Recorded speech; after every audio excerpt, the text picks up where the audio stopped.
1 year ago, we had no idea what God had in store for us. Yet here we are with 2 cases at the Supreme Court, in addition to many other cases fighting for religious liberty.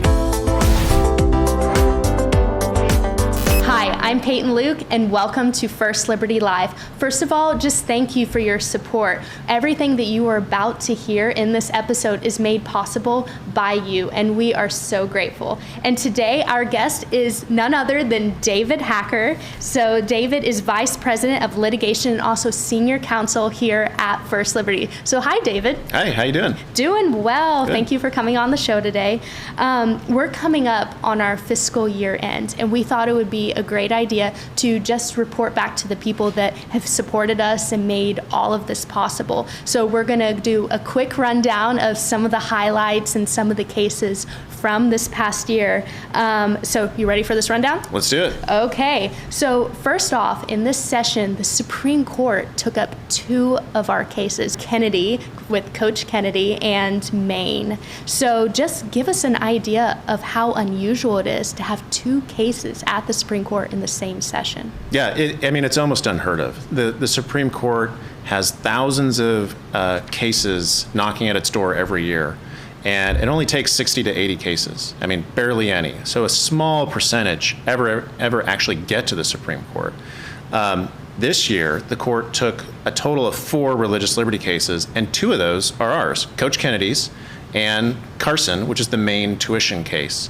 And so it's really extraordinary as an organization to have 2 cases at the U.S. Supreme Court that are going to be decided in the next 2 weeks here. And so it's really exciting. That's incredible. And is there any kind of update that you would like to give when it comes to Kennedy or Maine and kind of waiting for those decisions to come down? Yeah, I mean, we're just anticipating those decisions. We're really excited. The Maine tuition case was argued in December, and Kennedy was argued earlier this year.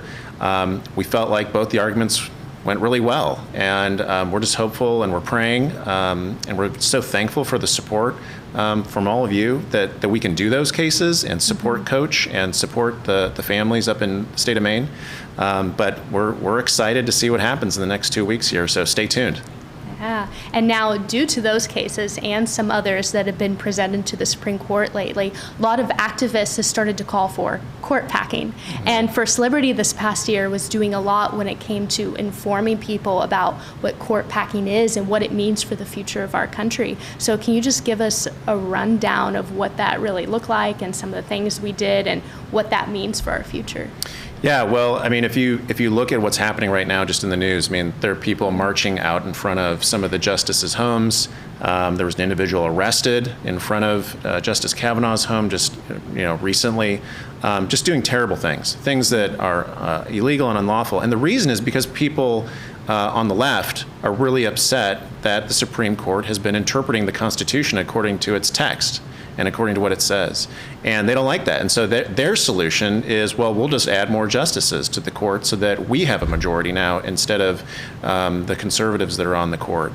And that's just, I mean, it's unheard of. It was attempted, many years ago in our country and rejected wholesale.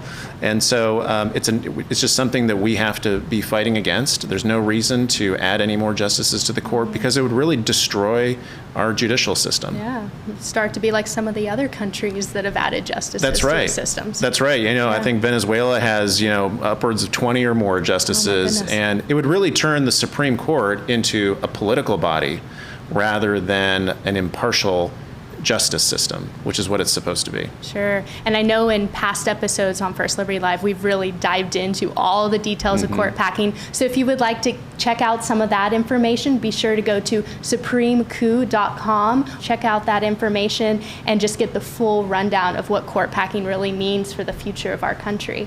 And on top of that, I just want to switch gears a little bit, and the government at all levels continues to overreach when it comes to vaccine mandates following COVID-19. And I know pretty much everyone has heard about it, and many people, their lives, their families have been affected by this.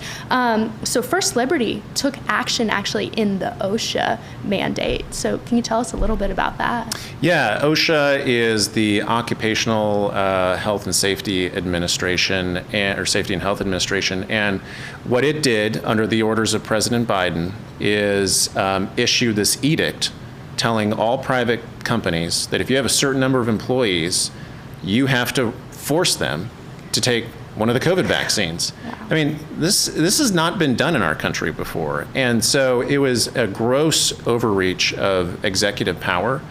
And so First Liberty was blessed to be able to represent 3 different Christian ministries, Answers in Genesis, Daystar, and the American Family Association. And we took that matter to court. Lots of companies took the matter to court as well, and all those cases ended up at the Supreme Court about midway through the year, around the new year. And thankfully, the Supreme Court said, OSHA, no, you can't do that. You've overreached in a way that violates our laws and is unconstitutional. And so we're very thankful the court did the right thing, struck down that OSHA vaccine mandate. And it just is a signal, it should have been a signal to the administration that you need to stop overreaching. Absolutely.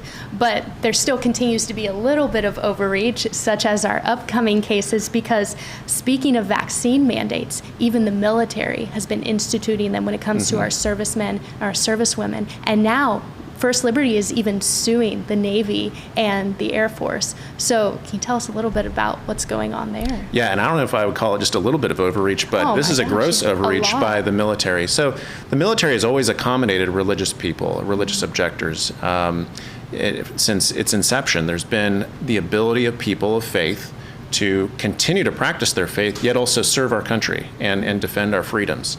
And what happened here is, again, President Biden told the military, you have to vaccinate all service members with the COVID vaccine. And so we were inundated with calls, because we're one of the only organizations out there that actually protects the religious liberty of service members in the military in this country. And so we were inundated with calls, and we were able to represent 35 U.S. Navy SEALs. I mean, wow. Pretty amazing. These are the service members who go out into the most dangerous situations and protect our country all around the world. And so we represent 35 of them who have sincere religious convictions that they don't want to take the COVID-19 vaccine. And the military has accommodated other people who either have a medical reason for not getting the vaccine or for administrative reasons can't get the vaccine. But yet, when it comes to religion, they're saying, no, we're not going to accommodate you. And so we filed a lawsuit last year, and we got a preliminary injunction from the district court, and then that actually went up to the Supreme Court also. So we've actually had another case go to the Supreme Court besides Carson and Kennedy.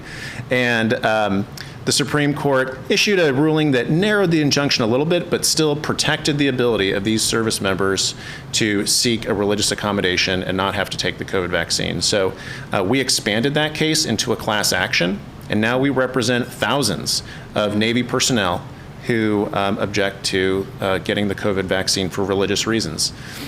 And then what's more is we just filed a lawsuit last month against the Air Force for basically the same thing. And so, I mean, we can't do this kind of work without our supporters.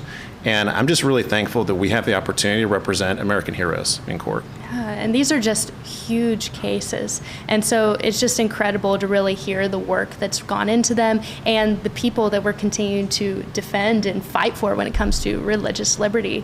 Yeah. So that's just a quick rundown of some of the past cases, and some of them are still in play. Yep. But also there's still so much more ahead. So I'm going to do a quick lightning round of a few other cases that we have coming up, and you can just jump in and give us a quick rundown. Okay. So the first one is going to be Shields of Strength, which involves the dog tags that we're including the scripture verses. That's right. Yeah, Kenny Vaughan has been making dog tags through his company, Shields of Strength, for many years, and they're wildly popular with military service members and family members.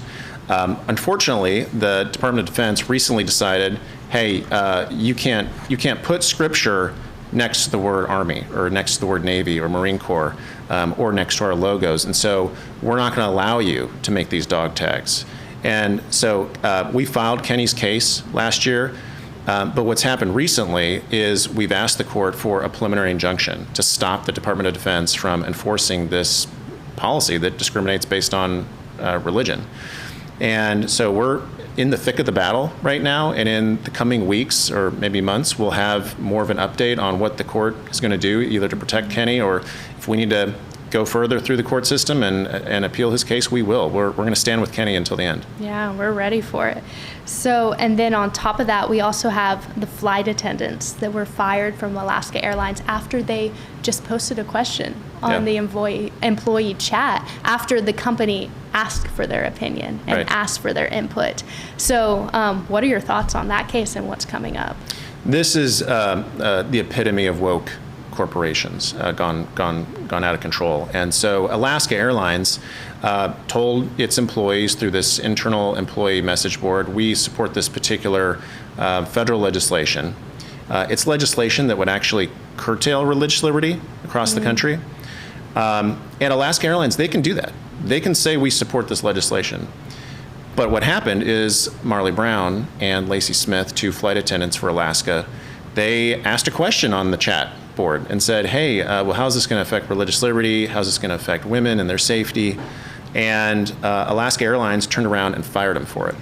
It's absolutely astounding that they would discriminate based on religion in such a clear way. Just asking a question. Yeah, exactly. Yeah. And so, if you're a person of faith, what does that mean for you if you work at a private company? Can you even ask questions anymore? Do you just have to tote the corporate woke liberal line?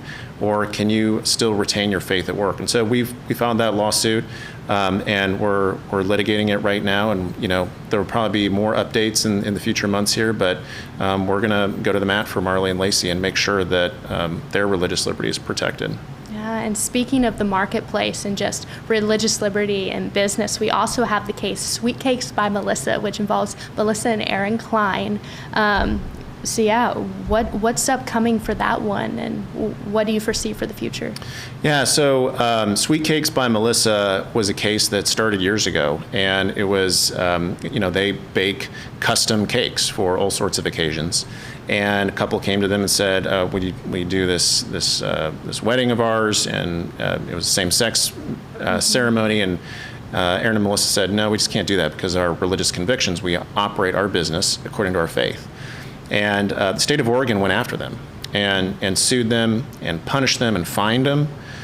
We've taken their case all the way up through the Oregon court system. We went up to the Supreme Court once already with this case, and the court sent it back and told the Oregon court system, you've done it wrong, try again. And what happened is earlier this year, the Oregon Court of Appeals said, yeah, there was some bias throughout this whole case, and the state of Oregon has kind of overstepped in the way that it's treated Aaron and Melissa. But unfortunately, the court didn't resolve all the issues. And so we asked the Oregon Supreme Court to hear the case, and they said no. So in the next couple of weeks here, later this summer, we're going to be asking the U.S. Supreme Court to take Aaron and Melissa's case. And so, stay tuned for what's going to happen next with theirs. Sure. And talking about the court and new cases that are coming up for it, why is it so important for us to stay in the fight and continuing to defend religious liberty in the court system? It's incredibly important. I mean, every day we get many people reaching out to us for legal help. And sometimes I'm shocked just to see their stories and to see, wow, that's actually happening in America, where we value religious liberty. I mean, it's in our First Amendment. It's the first liberty in our First Amendment. But yet we have many people asking for our help. And even if we win Coach Kennedy's case, and even if we win the Maine tuition case, even if we win the SEALs and the Air Force and Sweet Cakes by Melissa, there's still so many people asking for our help because it's either the government or woke corporations coming after people of faith and saying you're not as welcome in this country as other people. And so we continue to be in the fight. We're first in the fight, and we're going to continue to do that just as long as we can. And I'm just so thankful again for all of our supporters. I know I've said it, but we can't do this work without them. And I consider it a privilege to do this work for these clients of ours who are just great Americans. And so I just want to say thank you to all of our supporters. Thank you, David. And thank you all so much for making this and so much more possible. Our clients never get a bill from us, and we're able to provide them with expert level legal advice. So if you would like to join us in the fight ahead, be sure to check out our website and the big red button where you can give to support. So thank you so much from all of us right here at First Liberty, and we'll see you next time right here on First Liberty Live.